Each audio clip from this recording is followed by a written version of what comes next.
My name's Stacy. I'm 32 years old. I live in Stores, where I bought a house about 9.5 years ago. I have two dogs, Margot, who's a Rottweiler who's going to puppy training today, and Oscar, who's a mini dachshund. I worked for Margarita's management group for about 14 years, and I went to Aqua. When I was 16 years old, actually when I was 15, I took driver's education because my parents wanted me to have my license, as did I, right when I turned 16. So I set up the appointment. I think it was right on my 16th birthday, if not the day after. The first night my parents let me take the car out, which they gave me a car. It was a little Fiero sports car. I was very excited about it.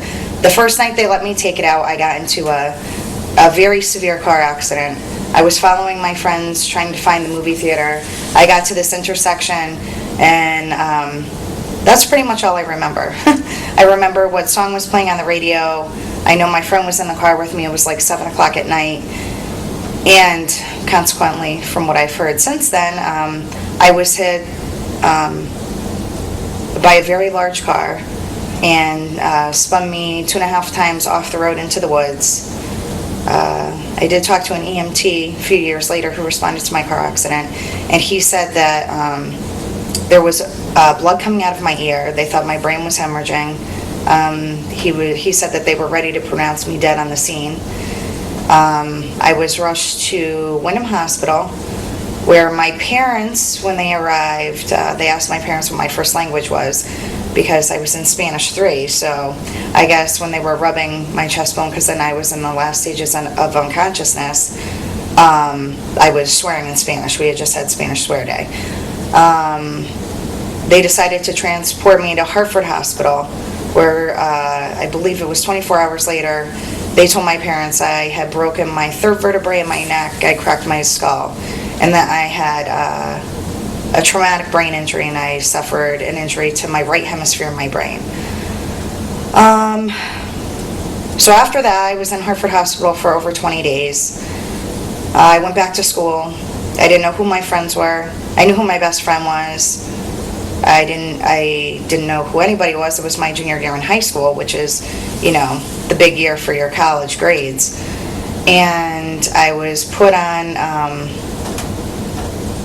into like a remedial education while they were checking on me in my normal classes, and I was in all honors classes.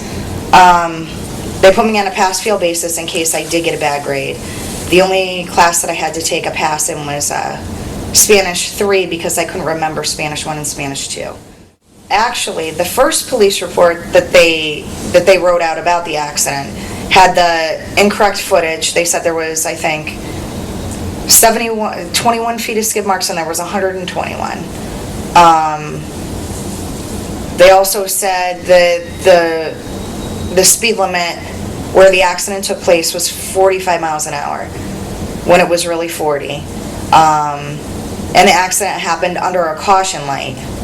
So I had the flashing red light, and the other gentleman had the flashing yellow light. They may have issued me a warning for not yielding to traffic or something like that. They corrected the police report.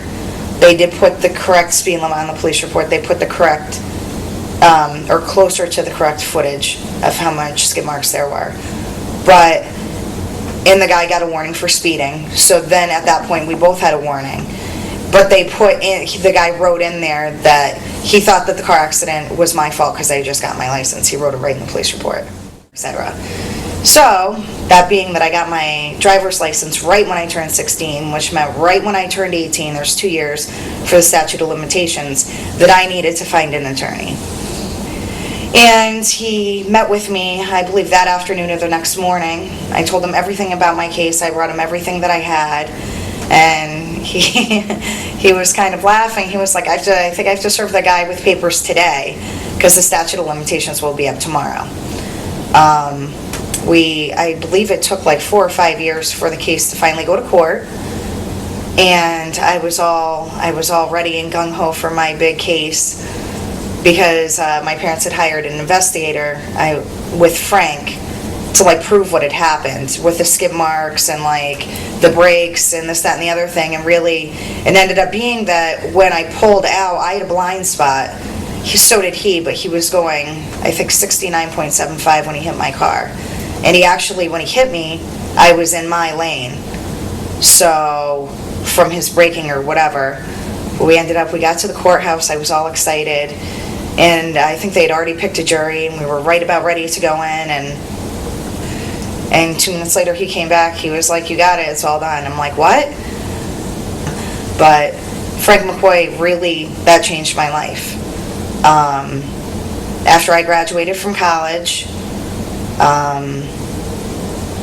when I was almost after I graduated from college, my brain was tested, and I still had right hemisphere stuff that was wrong, the same stuff that was wrong beforehand. And the guy couldn't even believe that I had made it through a Division I school. He asked me like how I studied, and I never got special help. He just didn't understand, but he wanted to understand because this kind of thing happens all the time. He said I was so lucky that it happened when I was so young.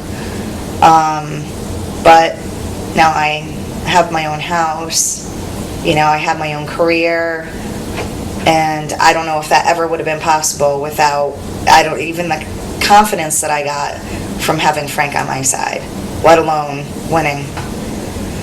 I gave some for my dad to hold on to for safekeeping. I bought a car outright. I bought a house. I wouldn't have been able to do those things without that money in the bank. And I got to start my career with Margaritas, whom I worked for like 13 and a half years. And I was able to move up to Bangor, and even though I wasn't really making enough money to support myself, that I was able to do that. And I was up there for a year, and then I got my own restaurant and came back to Connecticut. And not that many people could have sacrificed, but if you want to do something badly enough, you have to sacrifice. And financially, I could sacrifice. But when I met with Frank, he could have looked at me like a Cracker Jack and been like, "You just turned 18."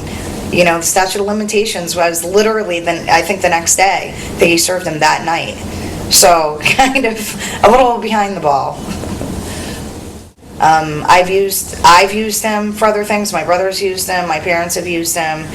And when anybody asks me, if I recommend an attorney, and most people didn't have an attorney when they were like 20 years old and going to UConn, I would recommend Frank. And thank God he took the case.